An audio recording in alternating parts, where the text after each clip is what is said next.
काफ़ी प्रोमिसिंग जो ट्रेलर जो है काफ़ी मतलब मज़ेदार ट्रेलर बना आपको है। अच्छा लगा? मुझे अच्छा लगा। आप बताइए क्या कहना चाहेंगे? Tell us about your role and character. मुझे भी ट्रेलर बहुत अच्छा लगा। मुझे लगता है जितनी बड़ी स्टोरी होती है ना, जितना उसका स्प्रेड बड़ा होता है ना, बहुत सारे किरदार, बहुत सारे ट्रैक्स, उतना ही ट्रेलर काटना मुश्किल होता है, क्योंकि क्या क्या दिखा है, क्या नहीं, स्टोरी रिवील नहीं करनी है। और तो ट्रेलर काटना एक बहुत ही एक्साइटिंग प्रोसेस होता होगा।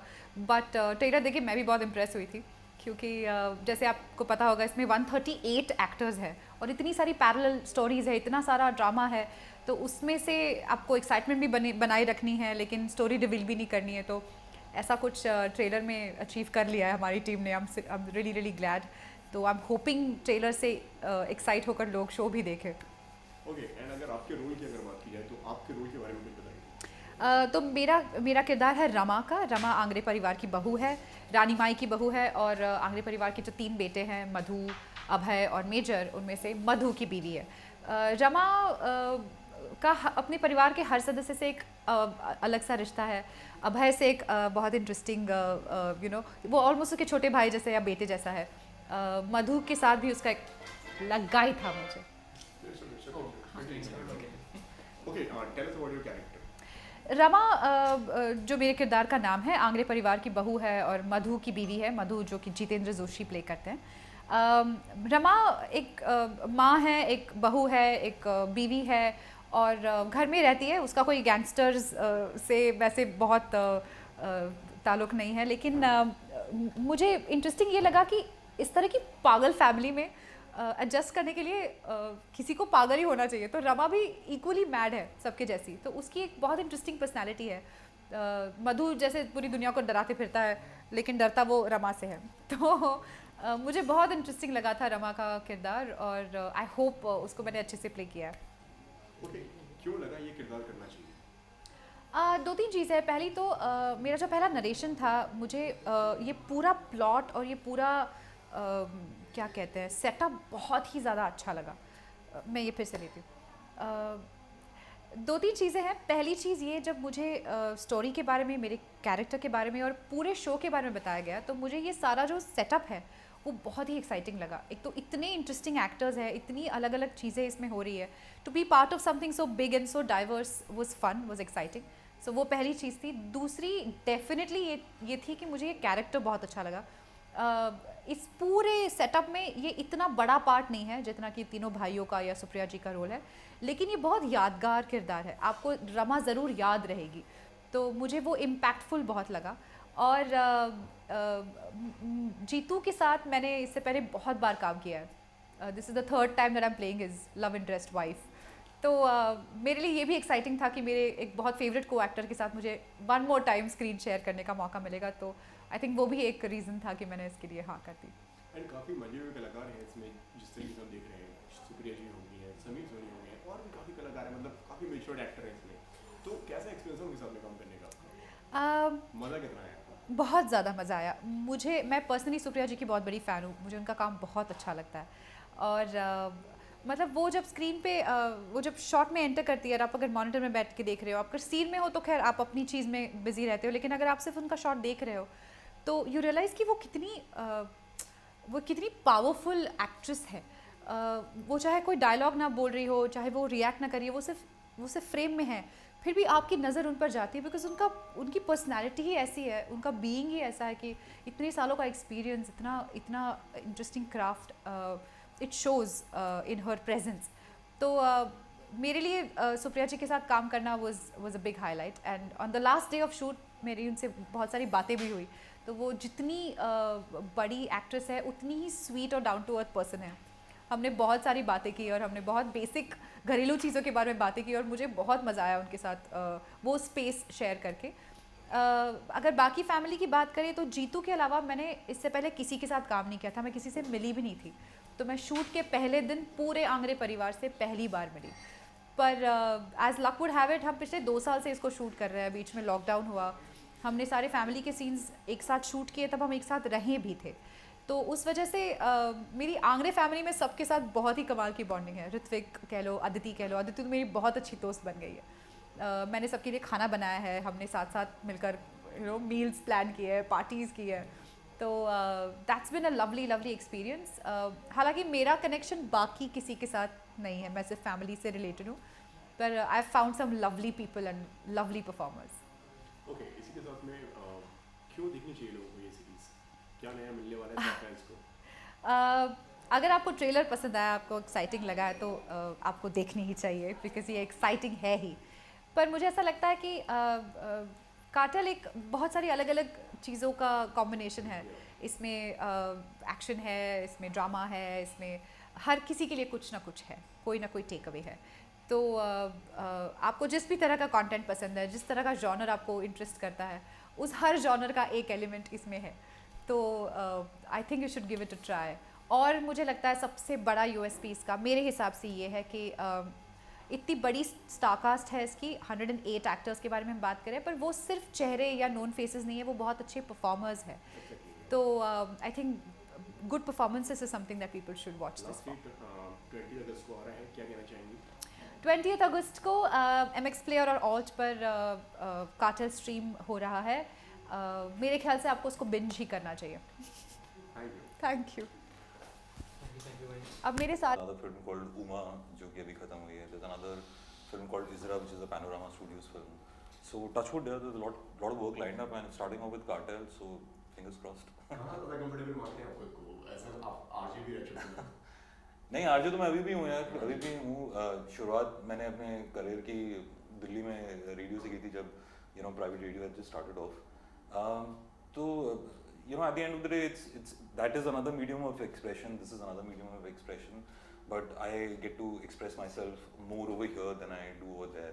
क्योंकि वहाँ पे तो फिर भी मैं गौरव ही बनता हूँ, यहाँ तो मैं काफ़ी चीज़ें बन पाता हूँ. तो दोनों का बहुत मजा है. डिफिकल्ट हो जाता है कहीं ना कहीं कि एक ऑडियंस वो है जो सिर्फ सुन रही है, एक ऑडियंस है जो आपको देख भी रही है. नहीं डिफिकल्ट नहीं होता है, बल्कि और अच्छा लगता है कि वो ऑडियंस भी है, कि ऑडियंस भी है. उम्मीद करते हैं किसी दिन दोनों ऑडियंस मिल जाएगी. एक तो रिस्पांस कोई देखकर उसे बताएगा, एक तो रिस्पांस तब आ रहा है कि जब वो आपको सुन के फिर वो इंस्टेंट यार बहुत लोगों को तो इस बात का अंदाज़ा नहीं है कि मैं दोनों चीज़ें करता हूँ. तो जब वो हो जाएगा तो कैसे लोग देखेंगे, और मुझे लगता है कि अच्छा ही होगा जो भी होगा. आपको इसके लिए अप्रिशिएट किया जाए, आपको क्योंकि हम सब मेहनत करते हैं, और जब मेहनत आपकी अप्रिशिएट की जाती है तो आपको अच्छा ही लगता है, और आगे कुछ अच्छा करने के लिए और आपको इम्पटस मिलता है. Because it's a constant struggle there, बहुत एक तो जैसे वो पास ने कहा था बीच का रास्ता नहीं होता, मगर मुझे लगता है यहाँ पे बीच का ही रास्ता ढूंढना पड़ता है.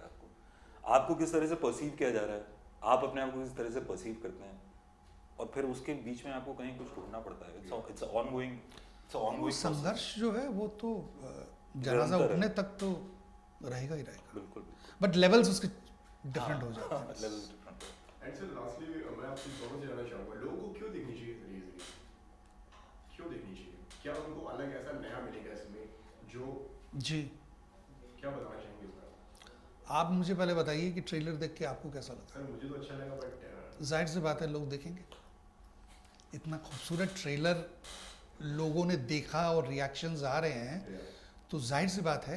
और मतलब हमने तो काम किया है, तो उसके बावजूद देखकर ऐसा लग रहा है कि यार मतलब अब कितने 2-3 दिन रह गए हैं, ऐसे लग रहा है कि यार ये 2-3 मिनट में ख़त्म हो और 20 तारीख को देख डालें. तो ऐसा ही रिएक्शन जिन जिन लोगों ने भी देखा वो रिएक्शंस मिले हैं, तो जाहिर सी बात है. और अगर मैं इस शो का पार्ट नहीं भी होता तो भी अगर मैं ये ट्रेलर देखता तो मैं ज़रूर देखता. रिस्पॉन्सिबिलिटीज बढ़ जाती हैं, मतलब चैलेंजेस बढ़ जाते हैं जब एक तरफ अलग अलग, क्योंकि आज के टाइम में हमारे पास बहुत ज़्यादा प्लेटफॉर्म है, डिजिटल प्लेटफॉर्म है, थिएटर्स हैं, सारे हैं, लोगों के पास में ऑप्शंस हैं, अलग अलग कैटेगरीज में लोगों को डिफरेंट जॉनर के कंटेंट मिल जाए, तो रिस्पॉन्सिबिलिटी कितनी बढ़ जाती है सर यहाँ पे बहुत कि हमें इस बार कुछ अलग दिखाना है करके जो सामने वाले ने दिखाया, और इस चैलेंज, इस रोल को और अच्छी तरीके से दिखाना है. वो तो इट्स अ चैलेंज. वो तो पहले भी बताया कि it's a challenge every day every moment. It's a challenge every second. मुझे तो लगता है कि हम लोगों का तो जो भी रिस्क इन्वॉल्व है, जो लोग ये कहानियाँ बना रहे हैं, इस कहानी में इन्वेस्ट कर रहे हैं, और एक तरह से ऑडियंस को एक ऐसी चीज़ केटर करने की कोशिश कर रहे हैं which I mean we assume that they are not used to. Audience को खींचना अपना तो मुश्किल हो गया है, डिफिकल्ट हो गया है, चैलेंजिंग हो गया है. आई डोंट थिंक कि कभी भी आसान था, पर अब सर एक टाइम पे ऑडियंस वो थी कि जहाँ पे लोगों के पास इतना ऑप्शन नहीं हुआ करते थे. आप समझ रहे हैं, हम उनको सिनेमा दिखा रहे हैं, थिएटर दिखा रहे हैं, लोग आ रहे हैं, देख रहे हैं. अब लोगों के पास में आजकल वैरायटी बहुत ज़्यादा है. आप नेटफ्लिक्स पे चले जाइए, अमेजॉन पे चले जाइए, बालाजी पे चले जाइए, तो they have Lot of a options. Different kind of content के मतलब तो जी. मतलब एक ऑडियंस को खींचना ना बहुत मुश्किल हो गया है। मुझे इस केस में पर्टिकुलरली ऐसा नहीं लगता है क्योंकि सबसे पहले तो ऑल्ट बालाजी, एकता जी, ये लोग ऐसा नाम है जो कि इस इंडस्ट्री को रन करते हैं और जिस तरह तरह का कंटेंट वो आपको सर्व कर रहे हैं, तो जब वो होता है तो they are already excited about it and plus you know the validity that the name carries, उसका भी बहुत फर्क पड़ता है। बहुत या ऑफ बहुत कोर्स फर्क पड़ता है और जो इतने सारे जो पूरा एक गैमेट है एक्टर्स का, मैं जितने लोगों को जानता हूँ सब बहुत एक्साइटेड है इस बात से कि हर एक्टर उनको अपनी फील्ड में मंझा हुआ एक्टर लगता है। तो इतने सारे जब लोग एक साथ आएंगे तो वो अपने आप में, क्योंकि लोग कंटेंट भी अप्रिशिएट करने लगे हैं और यू नो जो छोटे किरदार लोग करते आए हैं सो टू स्पीक, उनका काम भी अप्रिशिएट करने लगे हैं, तो उन किरदारों को भी तो उनको भी अच्छा लगता है कि अगर आपने किसी को एक छोटे किरदार में देखा और उसका पूरा ट्रैक अगर फॉलो किया जा रहा है तो उनको भी अच्छा लगता है देखने में, मुझे ऐसा लगता है। लास्टली क्या कहना चाहेंगे जो दर्शक हमारे देख रहे हैं उनसे जाते जाते 20 तारीख को शो आ रहा है आपका? जी 20 तारीख को शो आ रहा है, प्लीज़ ऑल्ट बालाजी में और MX प्लेयर में देखिएगा ज़रूर। बिल्कुल, और मैं भी यही कहना चाहूँगा कि मुझे पूरी उम्मीद है आपको अच्छा लगेगा और एक बार शुरू होगा तो आप बिंज वॉच करेंगे। या please enjoy yourself. Thank you so much sir, हमसे बात करने के लिए। Thank you brother, thank you so much. Thank you so much.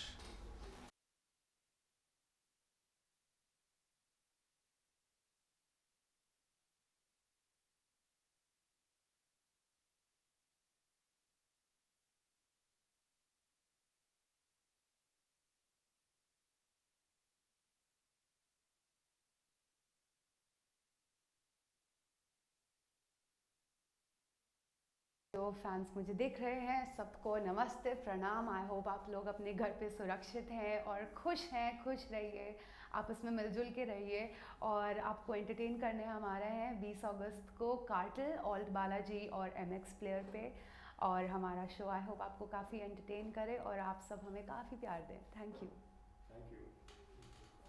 Character के बारे में जानना चाहूँगा, आपके कैरेक्टर के बारे में बताइए क्या कुछ कहना चाहेंगे इस कैरेक्टर के बारे में? मेरे कैरेक्टर का नाम है सुमी। ये आंगड़े फैमिली की सबसे छोटी बेटी है और काफ़ी उत्साह है इनमें ज़िंदगी जीने का, काफ़ी सपने इसके, ये एक्ट्रेस बनना चाहती है एंड हालांकि इसका परिवार एक गैंगस्टर फैमिली है, भाई भी कुछ चीज़ों में इन्वॉल्व हैं, ये उनसे बिल्कुल अलग है। इसके ज़िंदगी में अपनी खुद ही अलग ज़िंदगी चलती है बाकी लड़कियों की तरह। इसको सजना संवरना पसंद है, इसे डांसिंग पसंद है एंड बस ये उसी पे फोकस करती है। But because of the family काफ़ी सारे सिचुएशंस ऐसे होते हैं, मुश्किल परिस्थितियाँ आती हैं जिससे पूरा परिवार जूझता है और कैसे ये उससे उभरती है, उसका व्यक्तित्व कैसे बदलता है इस दौरान, एक सिंपल सी स्वीट सी लड़की से into someone who stronger and confident, you know, less doubtful. तो वो ट्रांजिशन इनका दिखेगा आपको शो में। ओके, इस कैरेक्टर की अगर बात की जाए, इस सीजन में भाई काफ़ी डिफरेंट कैरेक्टर है, काफ़ी शेड्स इस कैरेक्टर में, तो क्या किस तरह की तैयारियां करनी पड़ी इस कैरेक्टर के लिए? मेरे ख्याल से तैयारियां जब करनी होती है, सबसे पहली तैयारी ये होती है कि आप वो कैरेक्टर के बारे में सब पढ़ें कि वो कहाँ से हैं, उनके वो किस चीज़ों का उन्हें शौक़ है, क्या पसंद है, पढ़ाई क्या की है, यू नो, एक बैक स्टोरी बनानी होती है। एक बार जब वो बैक स्टोरी समझ आ जाती है और आप डायरेक्टर के साथ डिस्कस करते हैं कि sir are we on the same page, you know, because जो राइटर होते हैं, डायरेक्टर होते हैं, उनका एक विजन होता है for the character. So that for me is सबसे ज़्यादा इम्पॉर्टेंट जानना। एक बार मैं वो समझ जाती हूँ, फिर प्रोजेक्शन की बात होती है कि कैसे प्रोजेक्ट कर रहे हैं और आप कैरेक्टर से कितने जुड़े हुए हैं दिल से। जब आप दिल से कैरेक्टर से जुड़े होते हैं तो आपको जस्ट इंस्टिंक्टिवली पता चल जाता है कि वो डिफरेंट सिचुएशंस में कैसे रिएक्ट करेगी and that is my approach towards my characters. Okay, and इसी के साथ में कुछ अलग से कुछ आपको गाइडेंस दिया गया, कुछ बताया गया कि डायरेक्टर ने कुछ बताया, कुछ किस तरीके की प्रिपरेशंस की हैं, इस तरीके से आगे कुछ इस तरह का कुछ हुआ आपको? For Sumi, no, I think the director, the very first day of my shoot was a very emotional one and director sir ने मुझे बस कॉल करके ये बोला think of something sad and sleep and मैंने sad सोचा और next day बिना ग्लिसरीन के मैं रो रही थी So I think there's a lot that one has to give to the character because Sumi एक बहुत ही भावुक लड़की हैं, तो मुझे भावनाएं अपने essentially channelize करनी थी, अपने emotions channelize करने थे कि वो character जैसी बन पाऊँ. And director was more or less more happy, you know. जो बोलने का तरीका था मैं समझ गई थी उसका परिवार कैसा है, वो मेरे एज ग्रुप की है तो उसमें ज़्यादा इशू नहीं था. एंड बस फिर उसके बाद मैं काफी सिमिलरिटीज हैं इस कैरेक्टर में एंड आप में. वो एक कैरेक्टर वो एक्टर बनना चाहता है, ठीक है, जिस रीजन होता है वो एक्टर बनना चाहता है. एंड आपने कहा कि वो एक आपकी उम्र का भी कैरेक्टर है. इस चीज़ में तो कहीं ना कहीं इजी रहा और टफ रहा, क्या कहना चाहेंगे उस पर? मुझे लगता है कि एक उम्र के बहुत लोग हो सकते हैं, वो दिमाग से कितने बड़े हैं मेक्स द डिफरेंस. एक्टर्स भी बहुत बनना चाहते हैं बट उसकी खुद की पर्सनालिटी क्या है that makes the difference. So I think these are like and goals that this character wants. Similar to सबके भाई होते हैं, सबके बहन होते हैं, but what makes a difference is आपका अपने भाइयों बहनों के साथ क्या इक्वेशन है, क्या रिश्तेदारी है. So those are the things that I worked on. For example, I might come across a certain way in the interviews as character, as it is I'm an actor. I don't think people get to actually ever get to know who you really are. अभी मैं झुमके पहन के बाल ऐसे करके बैठी हूँ, but this is probably not me. I am someone who is running in the mountains and trekking on the hills in my tracksuit. You know, that's the person I am. I'm a very adventurous person who has become very calm. I was always calm, but from an extrovert, I'm becoming like an introvert, which is strange for me. But I'm finding myself. Like it goes, you're constantly finding yourself. That is one trait that I think all of us have. It's about being aware of it, having that realization. So Sumi भी कहीं ना कहीं खुद को ढूंढ रही है, ये चीज़ हम में कॉमन है और वो काफ़ी सेंसिटिव है. मुझे नहीं लगता कि अगर जो जर्नी मेरी रही है वो सुमी की रही होती तो वो मेरे जैसे जूझ पाती हर चीज़ से. Because there was an incident that happened in my life and the same thing happens in her life and how we both reacted is very different. So I think हम दोनों एक दूसरे से काफ़ी डिफरेंट हैं, except the fact that obviously she is my age. और किस तरीके से अब तक ये टाइटल पहुंची है इसकी अगर बात की जाए, आप तक किस तरीके से, मतलब क्या प्रोसीजर था, किस तरीके से पहुंची ये सीरीज आप तक? तो I got an audition message and उसमें यूजुअली एक छोटा सा ब्रीफ होता है about the show and the character. And I liked it. I liked the show. I was very intrigued कि oh, it's the cartel business and you know they're going to be gangsters and I find it very interesting. Ideally, I would have loved to be a gangster and just kill them. I love COD, Call of Duty. That's my favorite game. Sumi, obviously, she is not the gangster. Yeah, I don't think in real life I would be a gangster. I just like थोड़े गोली और ये सब कुछ, you know, मुझे थोड़ा interesting लगता है. पर वो उसका कैरेक्टर मुझे पसंद आया. फिर मैं ऑडिशन के लिए गई and I was given a happy scene and a sad scene. Happy was जहाँ मुझे किसी से प्यार हो गया है एंड सैड वाज जहाँ मेरे भाई से लड़ाई हुई है.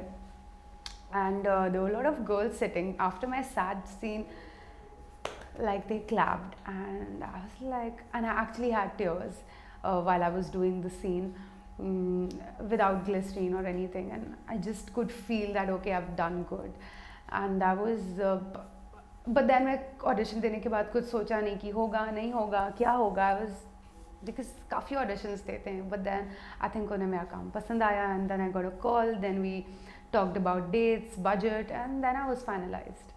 And what made you say yes to this series? Just the plot, the storyline. Like I said कि मुझे हमेशा से बहुत ही जिज्ञासा रही है जानने में कि ये जो अंडरवर्ल्ड्स या कार्टल्स हैं वो कैसे ऑपरेट करते हैं. यू नो, उनका हेड कैसा होता है, उनकी पर्सनालिटीज़ कैसी होती होंगी, उनकी लाइफ, क्योंकि ये हमने कभी सामने से नहीं देखा है. ये चीज़ें जो हैं बहुत ही लेयर्स के अंदर छुपी हुई कहानियाँ होती हैं जो थ्रू द सीरीज़ मैं भी एज एन ऑडियंस देख पाऊँगी कि how does it all function.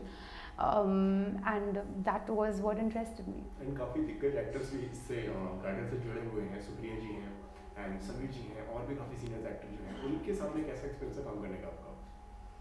तो सुप्रिया पाठक मैम, तो initially obviously I didn't know कौन कौन स्टार कास्ट में है, एंड देन बाद में जब मैं सीन्स के दौरान उनसे मिली, स्क्रिप्ट रीडिंग के दौरान एक्टर्स से मिली, मुझे बहुत अच्छा लगा कि सब काफ़ी एक्सपीरियंस्ड मैच्योर एक्टर्स हैं, एंड जिस तरीके से वो एक सीन को डिस्कस करते थे और अपने इनपुट्स देते थे, उससे मुझे काफ़ी सीखने को मिला। एंड जब परफॉर्मेंस की बात आती थी, you know ma'am, Supriya Pathak ma'am में जो भी एक्टर्स थे, इनफैक्ट सारे actors, they were all really good, and you know I think there is no option but to give your 100% when you're working, because आप दोबारा शूट नहीं करते हो, आप एक ही बार शूट कर रहे होते हो. So all of the actors were giving their 100%, and given the kind of experience they have, it was just watching them was great. And कुछ आपको उनसे अगर कुछ ऐसा सीखने को मिला हो जो आप शेयर करना चाहें सुप्रिया जी ने, या और जो इतने सारे मेच्योर्ड एक्टर जो हमारे बीच में थे इस सीरीज के दौरान, उनसे क्या कुछ सीखने को मिला आपको? सो सुप्रिया मैम, जैसे मम्मी ने मुझे ना बचपन में स्क्रीन पे, I remember she had told me कि ये सुप्रिया पाठक हैं, यू नो, शबाना आज़मी के बारे में भी बोला था कि बहुत अच्छी एक्टर्स हैं और इनका काम देखो, ऐसे मैंने ऐसे ही देखा, पर मुझे कभी पता नहीं था मुझे एक्चुअली काम करने को मिलेगा, तो मैं बहुत खुश हूँ. I am also very happy that I have come this long. जब मैं पहला सीन कर रही थी तो मैं उन्हें ड्राइंग रूम में लेके जा रही हूँ, ऐसा सीन था, एंड मैं मैम से मिली, एंड आई वाज थोड़ा वो है, यू नो, थोड़ी सी नर्वस थी टू मीट हिम. मुझे लगा वो स्ट्रिक्ट होंगी, कैसी होंगी, बट उन्होंने बहुत प्यार से बात किया. एंड जब मैंने, and she is very calm, जब उन्होंने सीन डिलीवर किया, the energy level, like she's such an amazing, you know, she's like that, and then when she performs, her energy is there. So I think that is something that I was really fascinated by, and I really loved the kind of focus and the way she would perform. Now, and it was, you know, nothing extra, just to the point, so apt, so real, and that was my biggest learning from her, Supriya ma'am. And rest of the actors, like energy level, for example, Ritwik Dhanjani, there was an emotional scene in which there was Ritwik, there was